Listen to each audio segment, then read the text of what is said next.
Bonsoir tout le monde, j'espère que vous allez bien. Donc aujourd'hui, on va continuer le cours numéro 3 du module informatique appliquée aux sciences technologies. Donc la dernière fois, on a vu comment télécharger le Tony.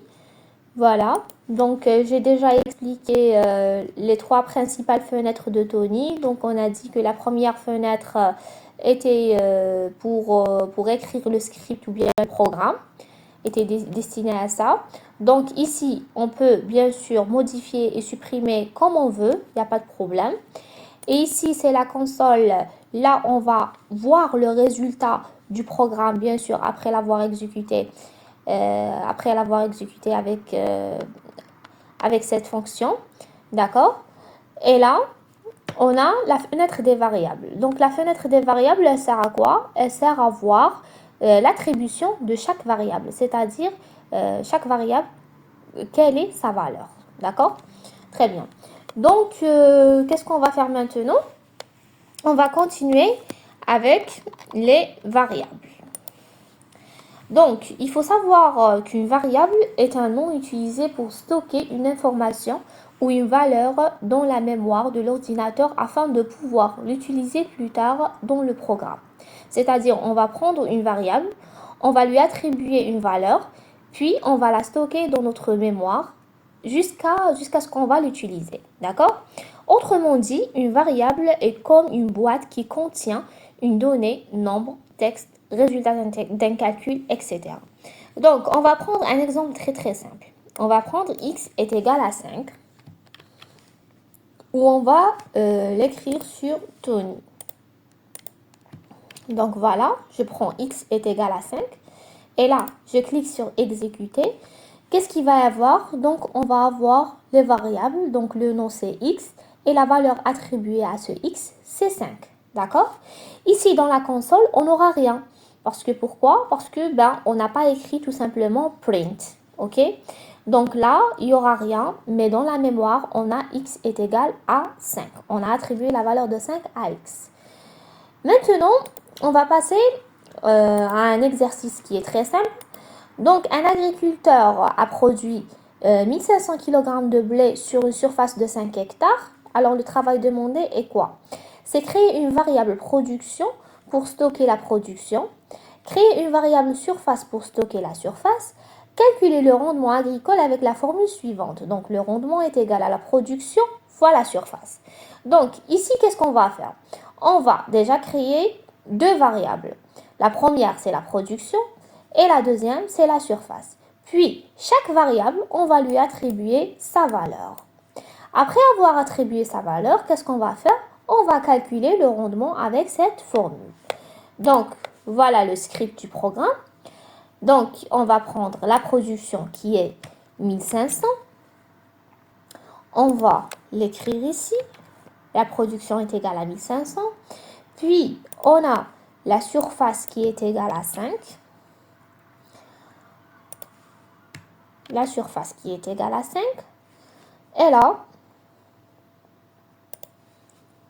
le rendement qui est égal à la production divisé par la surface. La production est égale le rendement est égal à la production sur la surface.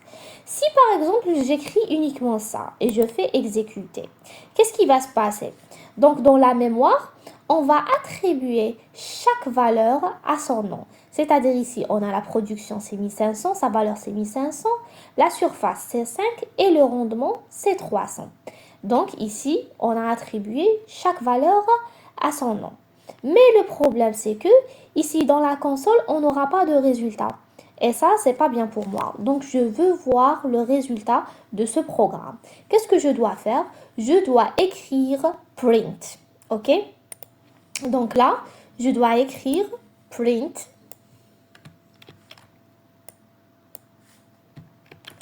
Print. Entre deux guillemets, j'ouvre la parenthèse bien sûr, entre guillemets, le rendement agricole est 2 points. Donc je ferme les guillemets, virgule, rendement, virgule, et là je mets entre guillemets kilogrammes par hectare. C'est la dimension. Là, si je fais exécuter, Donc, qu'est-ce que j'aurai? J'aurai la phrase le rendement agricole est de 300 kg par hectare. Donc, là, ici, il y a une question qui va se poser. Pourquoi j'ai mis le rendement agricole et l'unité de mesure entre les deux guillemets et ça, je ne l'ai pas mis entre deux guillemets? Pourquoi? Parce que là, ça, c'est une chaîne de caractères, c'est une phrase que je veux directement présenter ici. D'accord? Mais le rendement, c'est quoi? Le rendement, c'est une variable. D'accord? C'est une variable. Parce que c'est un calcul. Le rendement est égal à la production divisée par la surface. Si je mets ça entre deux guillemets, donc je n'aurai pas cette valeur. Je n'aurai pas cette valeur. Qu'est-ce que j'aurai? Regardez. Donc j'aurai le rendement agricole et rendement kilogramme par hectare. Donc ce que je vais lui demander de faire, je lui ai demandé de m'écrire ce qu'il y a entre les deux guillemets. Et ça ne m'intéresse pas. Je veux avoir la valeur du rendement. Donc qu'est-ce que je fais? J'enlève les guillemets et je laisse le rendement tel qu'il est et je fais exécuter. Donc j'aurai 300 kg par hectare. Très bien. Donc maintenant on va passer Maintenant, on va passer à l'exécution. Donc, quand on va faire l'exécution, on aura la console, voilà, le rendement agricole est de 300 kg par an. Très bien. Maintenant, on va passer au type de variables en Python. Donc, il faut savoir qu'on a plusieurs types de variables en Python. Donc, j'ai pris ces types pour faire la différence entre les quatre. Alors, en Python, les variables peuvent contenir différents types de données. Donc, les types les plus utilisés sont int, c'est entire, c'est le nombre entier. D'accord? Les nombres entiers. Donc, on a par exemple le nombre entier, nombre de plantes est égal à 20. Donc, on vient ici, on écrit nombre de plantes est égal à 20.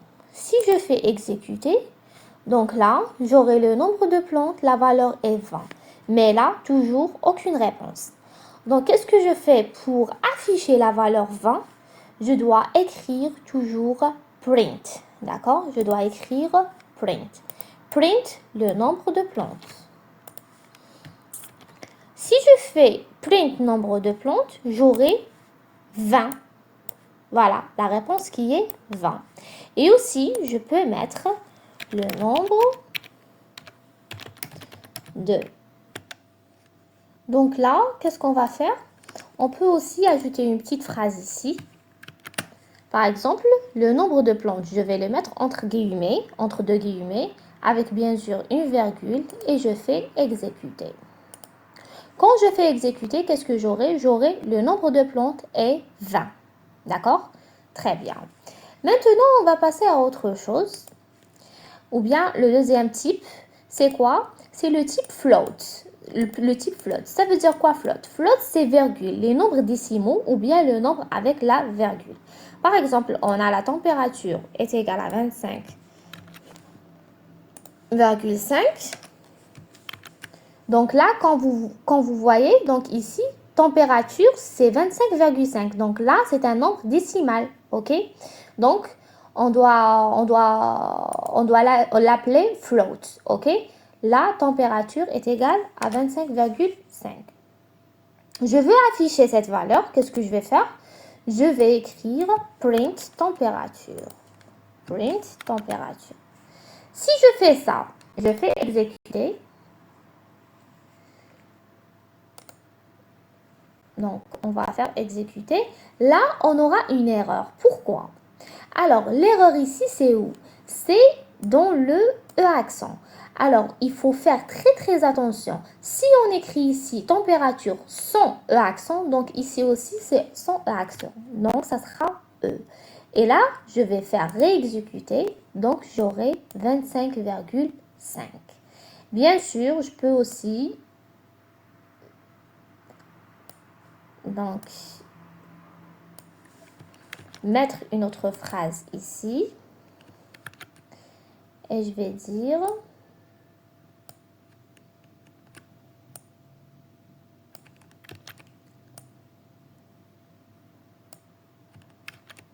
la température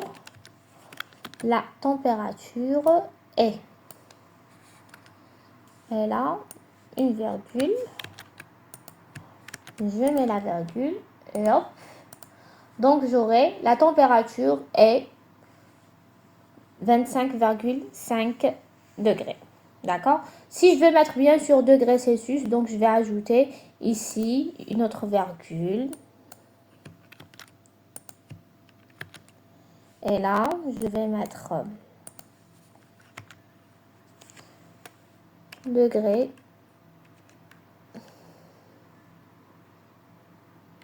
Celsius.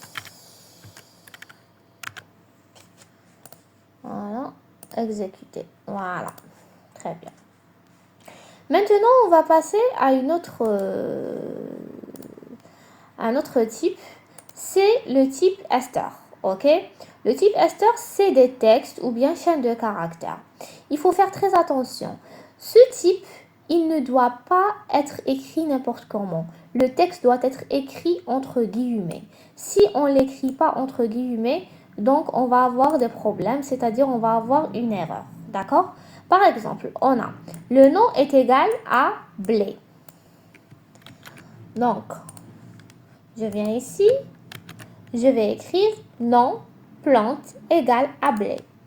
Je fais exécuter. Donc ici, toujours dans la console, je n'ai rien. Mais dans les variables, j'ai le nom de la plante, blé. Ok? Très bien. Maintenant, si je veux afficher, qu'est-ce que je vais faire? Je vais écrire la même chose. Pardon. Print nom de la plante. Print nom de la plante. Donc, le nom de la haie. Et là, bien sûr, je dois mettre les guillemets, la virgule. Et là, je garde nom plante comme ça. Je vais faire exécuter. Donc, le nom de la plante est blé. Donc là, il faut faire très attention. J'ai mis un tiré de 8. Pourquoi? Parce qu'on ne peut pas mettre un espace dans les variables. D'accord? Dans Python, donc, les espaces, ils ont une valeur. Donc, on ne peut pas mettre d'espace comme ça, juste comme ça. Ok? Donc là, nom plante. Ou bien, je pourrais écrire nom avec majuscule pour différencier. Ok? Très bien. Passons maintenant au dernier type, c'est le type booléen. Le type booléen représente une valeur logique. Il ne peut prendre que deux valeurs. Donc, on a true, c'est vrai, false, c'est faux. Il faut faire attention aussi ici. Donc, on a en Python, il faut écrire true et false avec une majuscule. Là, true et false. Il faut les écrire avec, là, la première lettre, c'est en majuscule. D'accord? Très bien. Donc, par exemple, on va dire une plante irriguée. Donc, on va écrire une plante irriguée. Par exemple, elle est irriguée et irriguée, donc est égal à true. Donc, vous voyez, true, déjà, il est en mauve. Parce que, pourquoi? Parce que c'est une fonction booléenne. OK? Donc, je vais écrire exécuter. Je vais cliquer sur exécuter. Quand j'exécute, qu'est-ce que j'aurai? J'aurai la variable est irriguée. Donc, sa valeur est true. Donc, elle est vraie. Cette plante, elle est irriguée. Donc, elle est true. Maintenant, si je veux afficher cette valeur, qu'est-ce que je vais faire? Je vais bien sûr écrire print la plante est irriguée.